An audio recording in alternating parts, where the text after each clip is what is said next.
बिस्मिल्लाहिर्रहमानिर्रहीम। अस्सलाम वालेकुम। हाज़रीन, नुस्खे तो वैसे बहुत से होते हैं, लेकिन ये जो नुस्खा है ना, ये ख़ास कर नौजवानों के लिए है। ये जरियान और इख्तिलाम और धांध वगैरह के लिए, जो लड़कों में ख़ास तौर पर होती है।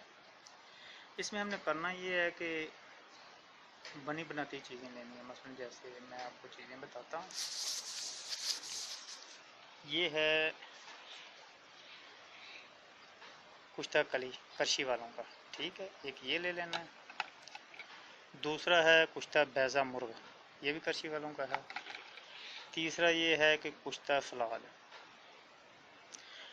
अब करना ये है कि इन तीनों को ही ना मिक्स कर लेना है। मिक्स करके थोड़ा सा 3 रत्ती सुबह लेना है और 3 रत्ती शाम गर्म दूध के साथ। तो इंशाल्लाह इसमें जो भी प्रॉब्लम ख़ासकर नौजवानों में होती है ना, ये इनसे दूर हो जाएंगे। ओके जी, अल्लाह हाफिज़।